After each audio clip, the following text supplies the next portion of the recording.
Shalom, selamat datang di program saya, di channel saya.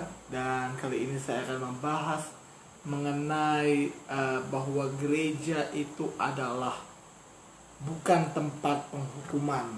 Kenapa? Karena kita tahu bahwa ada beberapa gereja, ada beberapa denominasi gereja yang memiliki peraturan-peraturan agamawi yang sangat ketat, peraturan-peraturan yang sangat ketat, dan ini banyak meresahkan orang, dan ini banyak meresahkan jemaat, dan saya termasuk salah satu korbannya ya.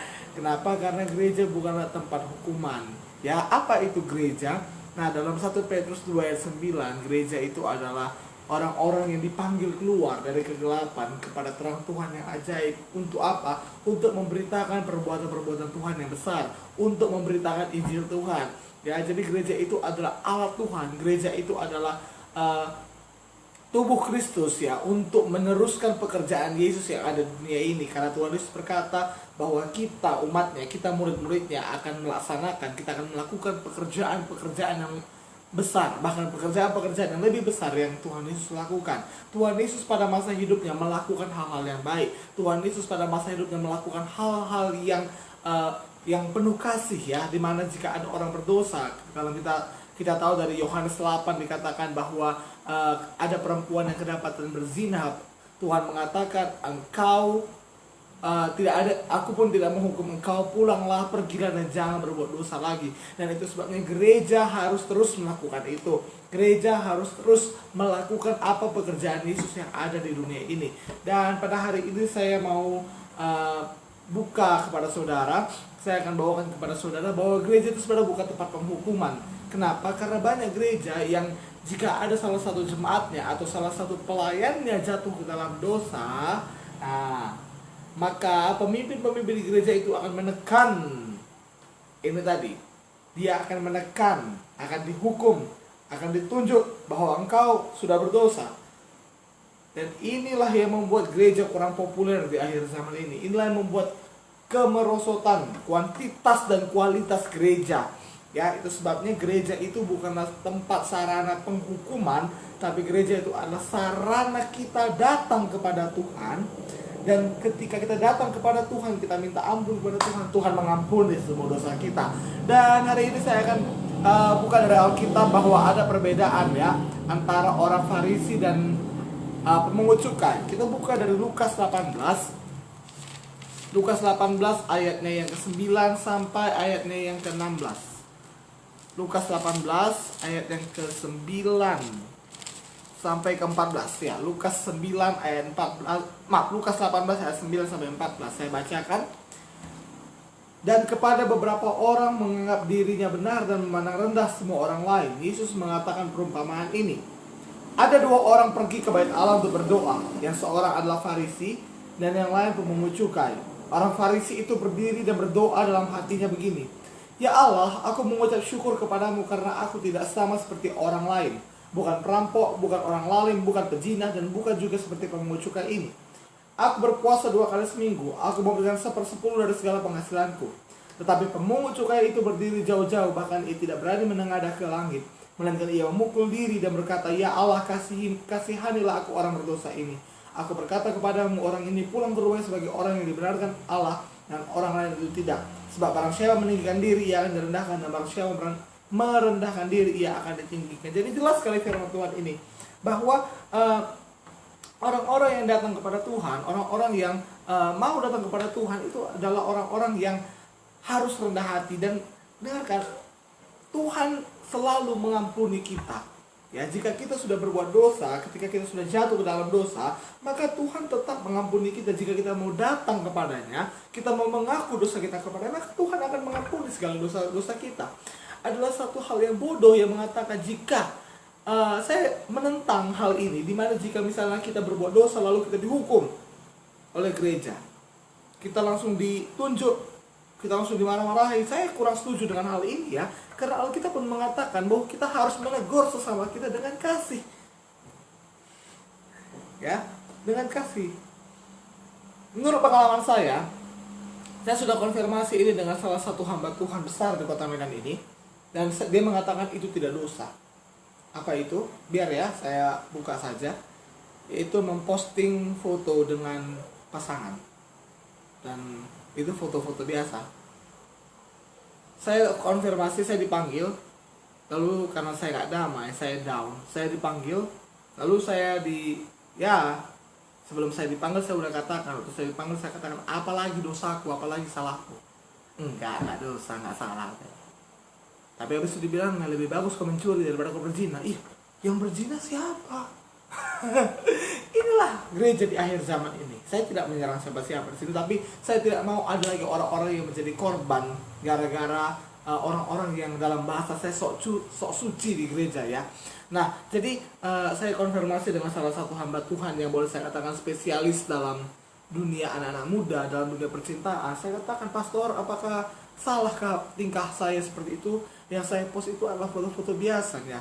Yang saya post itu bukanlah foto-foto yang vulgar, bukanlah pornografi, bukanlah dan itu di tempat umum. Ya, saya katakan, pendeta itu, pastor itu mengatakan, it's okay, tidak ada jadi masalah. Dan saya tahu itu juga tidak ada salah, tidak ada dosa di situ. Tapi mengapa ada beberapa orang-orang di gereja seperti itu? Nah, itu karena membuat kita down, membuat kita sakit hati, membuat kita kecewa. Dan puji Tuhan, saya dikuatkan oleh Tuhan melalui pastor tersebut. Namun saudara, ada kalanya pun kadang memang kita jatuh ke dalam dosa. Ada kalanya pun kita itu betul-betul berdosa. Tapi kalaupun kita memang betul-betul sudah berdosa, Tuhan tetap mengampuni kita. Tuhan tetap menerima kita. Karena 1 Yohanes 1 ayat 9, jika kita mengaku dosa kita, maka Ia adalah setia adil sehingga Ia mengampuni segala dosa kita dan menyucikan kita dari segala kejahatan. Tuhan tidak menghukum kita, walaupun ada memang akibat dari dosa itu di dunia ini. Sebagai contoh, kalau engkau melakukan hubungan seks di luar nikah, apa akibatnya? Akibatnya pertama yang paling sederhana, itu malu. Engkau datang kepada Tuhan, Tuhan mengampunimu, tapi engkau juga tetap mendapatkan malu. Tapi jika engkau sungguh-sungguh mengikut Tuhan, kalau engkau mau diubahkan Tuhan, engkau mau dipulihkan Tuhan, engkau mau bertobat sungguh-sungguh, saya bukan berarti melegalkan hubungan seks di luar nikah. Itu adalah pertentangan dengan firman Tuhan. Tapi kalau kita bertobat sungguh-sungguh, maka dosa kita masa lalu itu diubahkan Tuhan. Aib kita di masa lalu diubahkan Tuhan menjadi kesaksian bahwa Tuhan mengubahkan hidupku, Tuhan memulihkan hidupku. Aku adalah kejadian yang baru, yang lama sudah berlalu, yang baru sudah datang. Hidup yang berdosa sudah berlalu, hidup yang baru, hidup yang kudus, hidup yang penuh kemuliaan Tuhan, hidup yang berjalan dalam terang Tuhan, itu sudah datang. Itu sebabnya penting sekali bagi kita jangan langsung menghakimi orang yang jatuh ke dalam dosa. Penghakiman itu milik Tuhan. Penghakiman itu bukan milikmu, penghakiman itu bukan milik kita semuanya, tidak. Tapi penghakiman itu milik Tuhan. Mengapa? Karena waktu perempuan yang kedapatan berzina itu dalam Yohanes 8, Tuhan mengatakan yang pertama kali yang melemparkan batu kepada perempuan ini adalah dia yang tidak berdosa. Ahli-ahli Taurat itu percaya, orang-orang fasik itu tahu bahwa dia itu orang berdosa. Itu sebabnya mereka pergi satu persatu. Dan Yesus yang tanpa dosa, dengarkan, Yesus tanpa dosa, karena dia adalah 100% Allah dan 100% manusia. Dia 100% Tuhan dan dia 100% manusia. Dia tanpa dosa. Dan dia mengatakan kepada perempuan ini dalam Yohanes 8, di manakah mereka semuanya? Tidak ada menghukum aku, Tuhan. Aku pun tidak menghukum kau. Ini adalah satu kata-kata yang luar biasa. Aku pun tidak menghukum kau. Pulanglah. Kembalilah ke hidupmu, tapi jangan berbuat dosa lagi. Ini adalah jenis salah satu kasih karunia Tuhan. By the way, saya ada satu kesaksian yang sangat memberkati. Sederhana, semalam saya berbincang-bincang dengan salah seorang orang tua daripada murid les saya, anak les saya. Dia mengatakan, Will, dulu Inang Muda pernah ikut latihan di Jakarta. Dan kalau dia yang khotbah ini enak, dia mantan preman, tapi dia jadi hamba Tuhan. Dan dia dicintai oleh jemaatnya. Dan pada waktu itu ada seorang yang tertidur di gereja. Ayo, mungkin ada saudara berpikir, ini nada negatif ini. Tertidur di gereja, kurang ajar. Jangan langsung menghakimi, jangan langsung menjudge seseorang ya. Dia tertidur di gereja.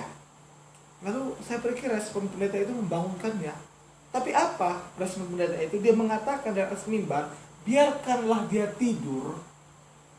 Karena mungkin di luar sana dia nggak dapat tidur, tapi dalam gereja dia dapat keterangan sehingga ia bisa tidur.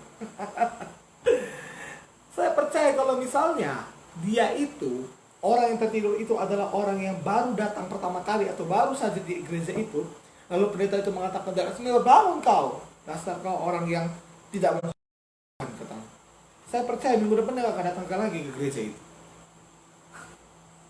Betul. Minggu depan pasti dia nggak mau datang lagi ke gereja itu. Tapi ketika pendeta itu mengatakan, biarkan dia tertidur, mungkin capek hidupnya di dunia ini. Dunia menekan, dengarkan, dunia ini menekan. Pekerjaan, dalam pekerjaankah, dalam pendidikan juga bisa menekan. Banyak pengajar-pengajar yang menekan peserta didiknya, dan itu salah. Saya menentang hal itu. Ya.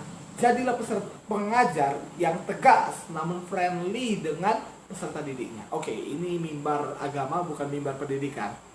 Nah, jadi jadi mungkin ditekan dari keluarga itu menyukai dia, dari lingkungan sosialnya. Jadi dia sudah mendapatkan tekanan-tekanan dan punya banyak masalah di luar sana. Dia datang kepada Tuhan, dia datang beribadah kepada Tuhan, dia minta pelepasan, dia minta pemulihan, dia minta kekuatan, dia minta pertolongan Tuhan, dia minta ketenangan, dia minta kenyamanan, dia minta kedamaian. Dan Tuhan berikan. Mungkin saat dia memuji menyembah Tuhan, dia akan, kuangkat hatiku, ku pandang kekudusan-Mu, saat ku sembah, ku puji-Mu, ku rasakan kehadiran-Mu Tuhan. Dia rasakan kehadiran Tuhan dan dia merasakan damai. Saking damai tertidur dia. Ya mungkin karena dia capek hidup di dunia ini. Dan saya percaya setelah itu pasti ada seorang yang berkata saat dia bangun tadi, pendeta bilang samamu, biarkanlah engkau tidur. Mungkin kau capek. Saya percaya kalau dia sungguh-sungguh ikut Tuhan, dia dipakai Tuhan luar biasa. Perkara kecil. Tadi siang juga saya berbincang-bincang dengan ibu saya, dan ibu saya membicarakan satu perumpamaan, satu cerita ya, yang pernah saya bagikan juga dari video yang ada di YouTube saya. Mama tahu pernah kisah seorang bapak yang terlambat ke gereja. Coba lah perhatikan, kalau orang terlambat ke gereja pasti udah bunyi suara cicak, semua jadi cicak. Kenapa sih? Ayo dong kita ubah itu. Ayo dong kita jangan jadi batu sandungan. Ada bayi nangis di gereja, ya nggak usah lah dipandang dengan sinis dengan suara cicak. Tangguh aja pun. Dengarkan, gereja itu bukanlah ada tempat orang yang benar. Gereja itu bukan ada tempat orang yang kudus.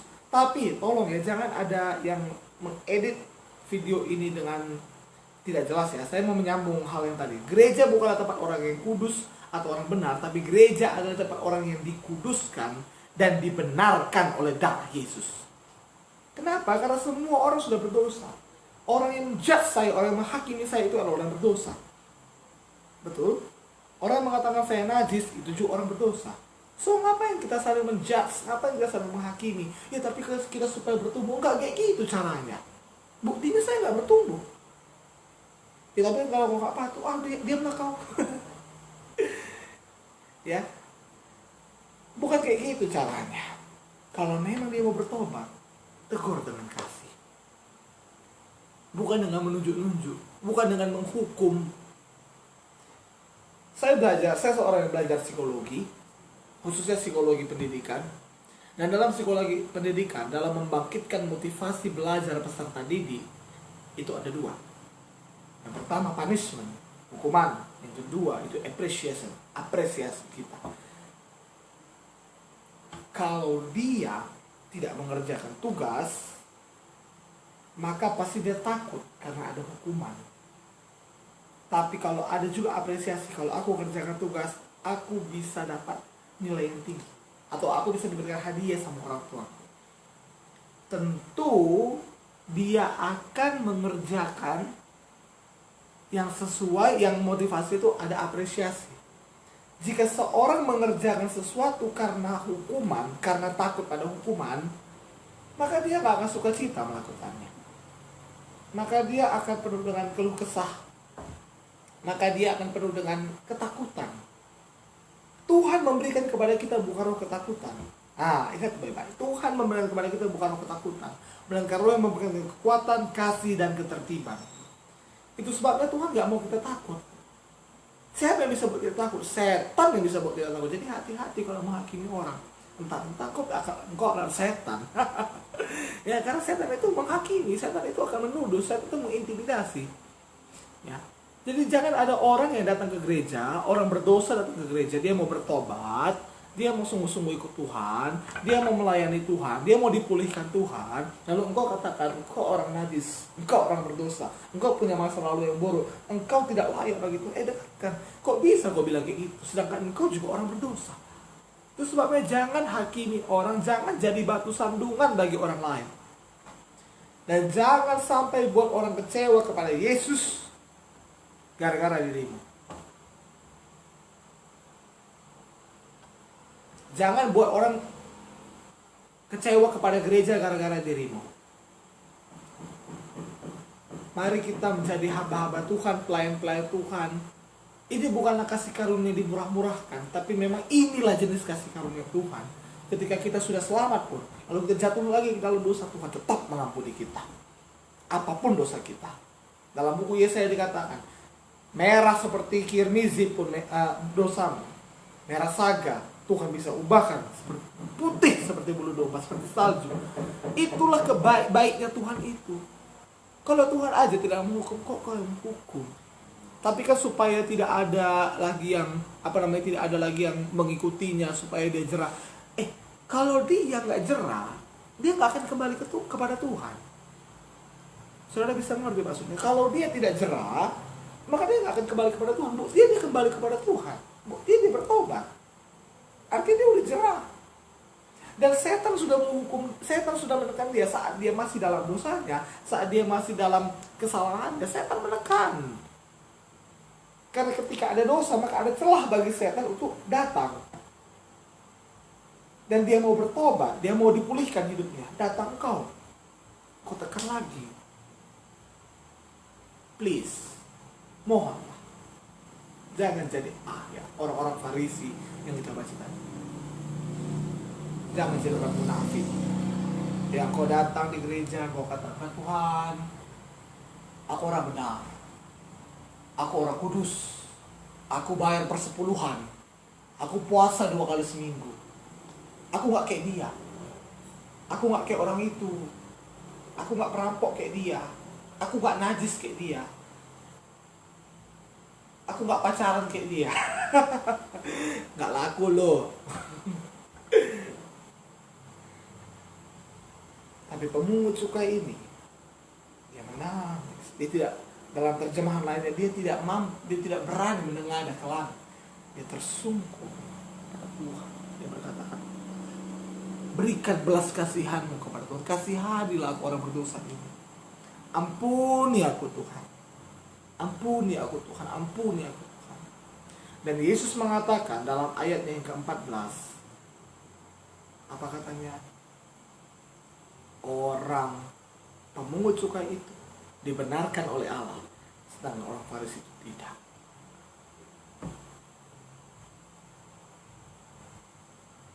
Manakah saudara? Maukah saudara menjadi seorang pemungut cukai yang merendahkan hati di hadapan Tuhan? Atau seperti seorang Farisi yang dalam bahasa saya sok suci, munafik? Jangan munafik. Kita manusia, kita bisa berdosa. Tapi ketika kita mau datang kepada Tuhan, ada pengampunan, ada pemulihan, ada pertolongan Tuhan, dan ada penerimaan Tuhan. Tuhan tetap menerima kita bagaimanapun keadaan kita. Ini adalah spesialisasi kasih Tuhan. Manusia bisa menolakmu, manusia bisa tidak menerimamu karena kekuranganmu, karena kau jelek, karena kau miskin, karena engkau bodoh, karena engkau pau, karena engkau hitam.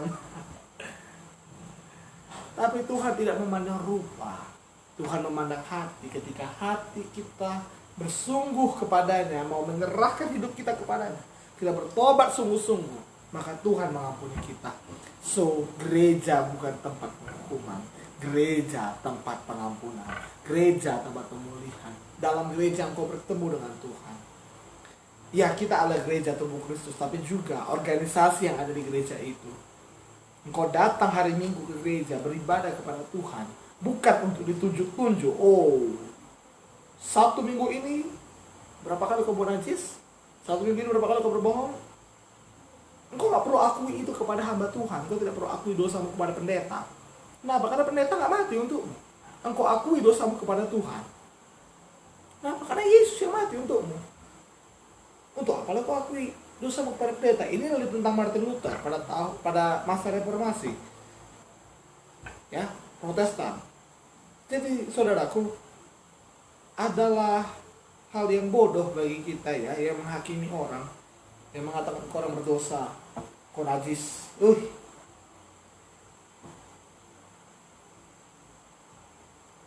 Kasihan, dia udah ditekan setan saat dia berdosa, dia sudah diintimidasi setan, dan dia mau dipulihkan Tuhan. Tapi kau juga katakan di gereja orang najis.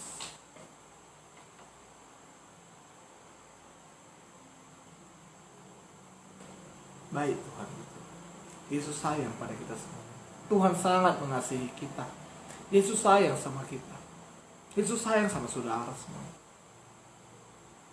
Dan kalau saudara sudah jatuh ke dalam dosa, saudara pelayan Tuhan, saudara jatuh ke dalam dosa, mungkin tidak sengaja karena daging ini lemah. Ya mungkin perlu sengaja. Namun mungkin itu belum bertentangan dengan, ya kita tidak berbicara mengenai hukum negara di Indonesia ya, karena baru-baru ini saya dengar ada seorang pendeta yang ketahuan mencabuli jemaatnya dari umur 10 tahun sampai 26 tahun. Sakit jiwa itu pendeta. Ya. Itu itu kan udah melanggar norma-norma hukum-hukum yang ada di Indonesia. Itu ya pantaslah untuk dijatuhi hukuman di Indonesia. Tapi dalam Yesus dia tetap diampuni kalau dia mau bertobat sungguh-sungguh. Tuhan tetap memulihkan dia.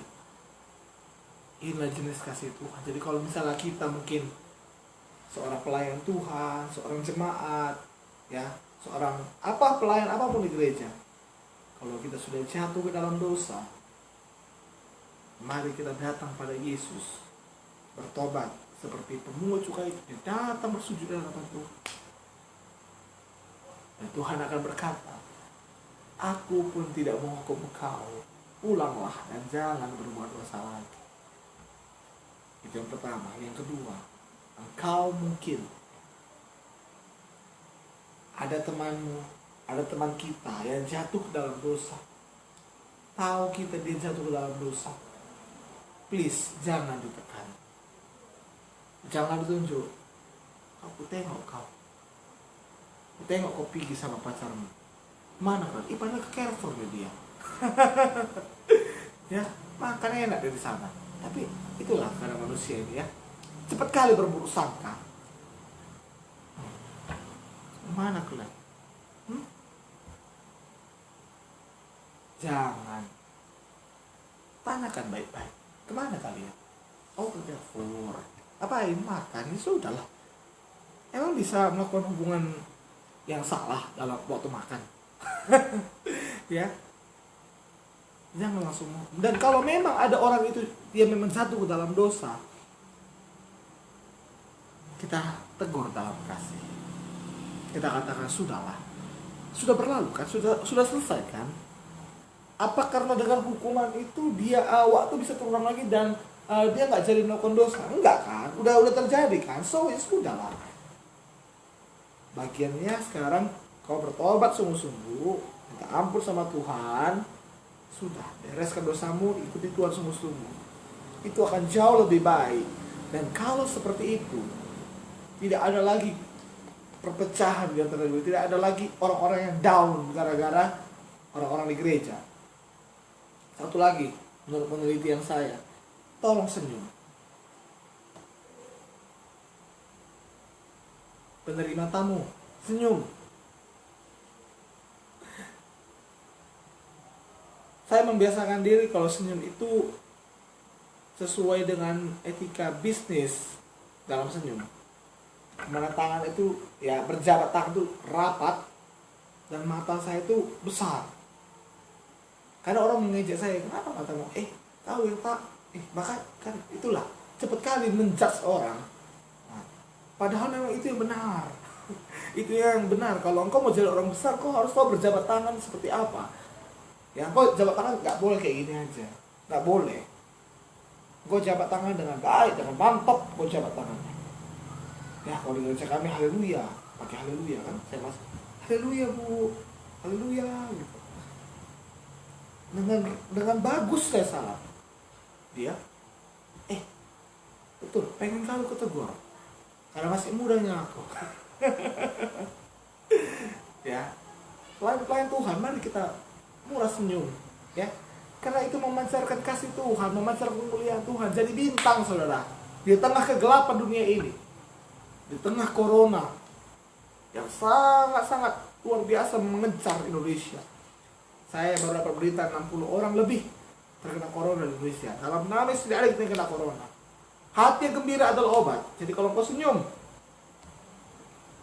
hatimu senang, orang lain senang, badanmu sehat, dan itu bukan salah satu penghukuman, itu salah satu apresiasi kepada orang lain, bentuk menjadi berkat. So, jangan menghukum orang dalam lingkup gereja. Tapi saya guru, ya saya bisa menghukum. Ya, I know, because if you teacher, you can punishment your student. Ya, kalau misalnya dia melakukan kesalahan ya kita hukum, tapi tidak ada hukuman yang berat. Ya, hukuman yang mendidik. Nah, tapi kalau bisa di gereja, tolonglah. Sebenarnya kalau hukuman-hukuman itu saya kurang mohon karena saya dulu, tapi saya kasihan loh, betul. Karena sebelum saya ada yang kena, ya, dia nggak boleh melayani, dia seperti dikucilkan gitu. Oh, saya katakan, kenapa nggak abang lawan aja? Kalau abang ini udah kita patuh, kalau aku pelawan itu betul. Dah, jadi pokoknya ini saya menentang hal-hal di mana gereja menghukum umatnya, karena saya tahu gereja itu adalah alat Tuhan, tubuh Kristus, bukan untuk menghukum orang, tapi untuk membawa orang keluar dari kegelapan kepada terang Tuhan yang ajaib, memancarkan kemuliaan Tuhan, dan juga bersiap sedia menyambut kedatangan Yesus yang kedua kali, dan bertumbuh memberitakan Injil kepada segala bangsa, kepada jiwa-jiwa semuanya, agar semakin banyak orang yang diselamatkan. Haleluya. Dan terima kasih buat saudara yang sudah menonton. Thank you for your watching. And don't forget to subscribe my channel in Wilmar Paung. Jika saudara diberkati dalam program ini, saudara bisa subscribe channel saya di Wilmar Paung di YouTube. Dan saudara boleh like video ini, boleh komen ya mengenai, kita boleh berdiskusi. Saya menerima kritik saudara, saya menerima ya haters pun makin banyak. Haleluya. Ya, kenapa? Karena kalau misalnya seorang yang makin tinggi, makin di atas, maka akan nampak semuanya, kelebihannya, kekurangannya akan nampak. Jadi kalau ada yang mengkritik saya dengan negatif, well, saya terima dengan baik, ya. Tapi mohon maaf ya kalau misalnya saya hapus komentarnya karena tidak memberkati. Nah, saudara boleh subscribe channel saya di YouTube, saudara boleh komen, atau saudara juga menuliskan pertanyaan saudara. Kita ada program GMA, Give Me Answer. Saya sudah menampung banyak sekali pertanyaan. Mohon maaf untuk belum bisa menjawabnya karena kesibukan dunia kuliah dan dunia kerja. Kalau boleh saudara perhatikan nih, mata saya udah mulai berkantung karena saya membaca karena sampai tengah malam, ya. Jadi saya mohon maaf, tapi akan saya jawab dalam waktu dekat ini. Dan kiranya program ini tetap memberkati Bapak Ibu Saudara-saudara sekalian. Jangan lupa juga share video ini untuk lebih banyak lagi memberkati, supaya tidak ada lagi orang-orang yang kecewa kepada gereja, kepada Tuhan, dan tidak ada lagi yang menjadi batu sandungan di gereja. Tidak ada lagi orang-orang munafik, orang Kristen bersatu, orang Kristen cerdas, orang Kristen siap, orang Kristen yang membangun bangsa ini, orang Kristen yang yang mempunyai sinergi yang baik bagi bangsa Indonesia. Itu sebab jangan ada perpecahan di antara kita, jangan ada tunjuk menunjuk, kau berdosa, kau najis, jangan ya. Jangan bikin malu kalau sama orang luar ya. Tapi gimana kita mengampuni, ada kasih Tuhan, ada kuasa Tuhan, ada pemulihan dari Tuhan yang memulihkan hidup kita. Haleluya, Tuhan Yesus memberkati kita semuanya.